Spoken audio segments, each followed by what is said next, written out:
Okie dokie. Okay. So today we are here in Orange County with Kristin. Kristin, are you originally from Orange County? I am. What part of Orange County are you from? I'm from Irvine. And how old are you? I'm 44 years old. And how long have you been over here? I've been over here for about 6 to 7 months. And what's your current living situation? I'm currently homeless. And that's so.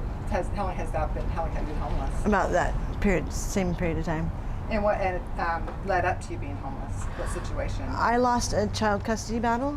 That was I fought for 4 years, and I did everything that was asked of me. I actually won, and then I lost, and so I didn't know how to deal with the pain.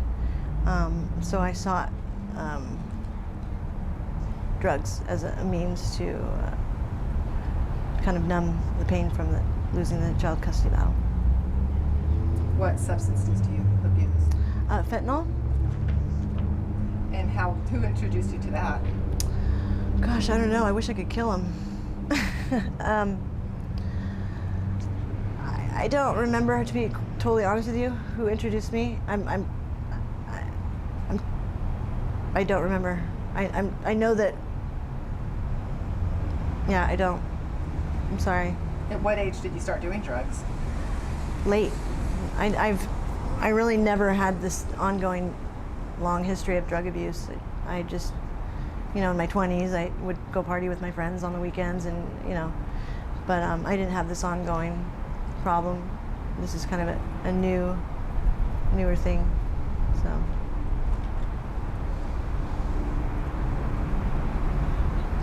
So what was your life prior to the substance abuse and being homeless? I was a mom, and I had my own place with my boyfriend. Had a really good relationship with my family, and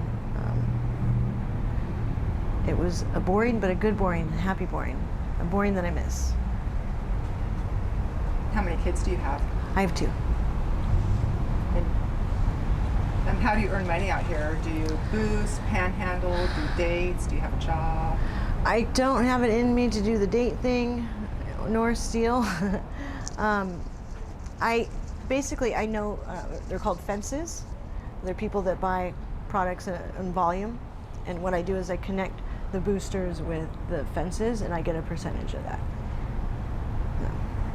And who introduced you to that? A friend of mine that I met around here. And have you ever worked a 9-to-5 job? I did. For 17 years, I was a mortgage broker. Oh, wow.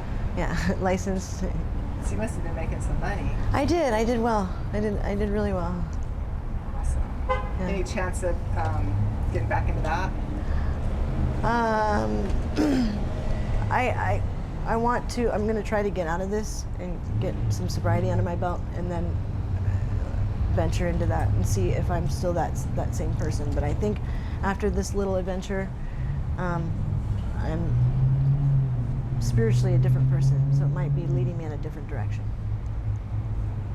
Are there resources out here to help you get sober, recovery, housing? They really do not. They make it look like they do something to help the people out here that are homeless, and the people. I mean, mental illness is massive out here, and it's really awful that these people don't have any help at all, any form of help. In fact, the help that they say is help is law enforcement, and so of course they're not going to ask law enforcement for help, and then law enforcement makes it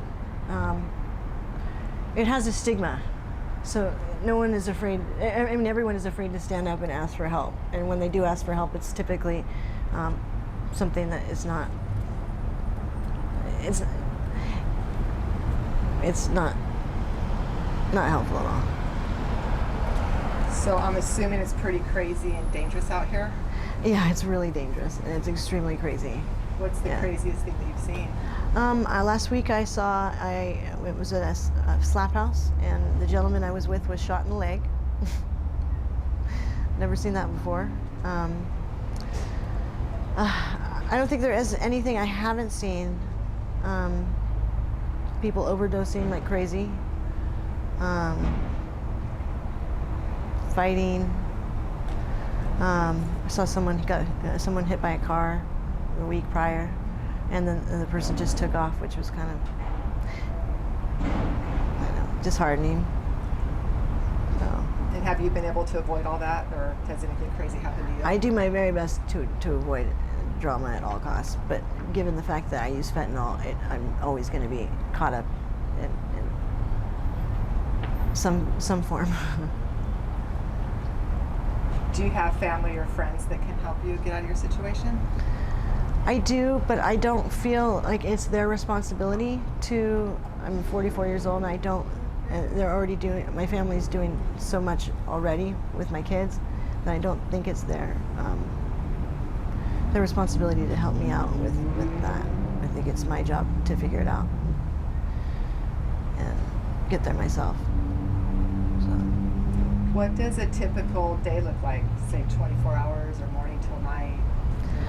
I'm typically up around 5:45, and of course I smoke. Then I go get a cup of coffee, like I have my whole life. That's the one constant that I've had. And then I usually meet up with some of the boosters, and I call the fences, and we figure out what their days are going to be like and kind of set that up. And then I basically am chasing fentanyl the rest of the day. Then finding somewhere appropriate to sleep, or somewhat appropriate, where my safety isn't going to be an issue. Are you able to get enough money to stay in a hotel? No, not daily. I mean, sometimes, but not every day. And where do you see yourself in 3 months? I see myself sober and out of this nightmare. And after being homeless for the last 6-7 months, what's the most important lesson that you've learned? Not to sweat the small stuff and appreciate everything that you have, your family, and appreciate the small things, the smallest things. And definitely don't judge a book by its cover. And some of the people I've met out here, it's funny, I judged them before, and some of them are some of the most intelligent people I've ever met in my entire life. They just, for some reason, they choose this, and you know, I can't try to understand, but I've learned a lot from them. So.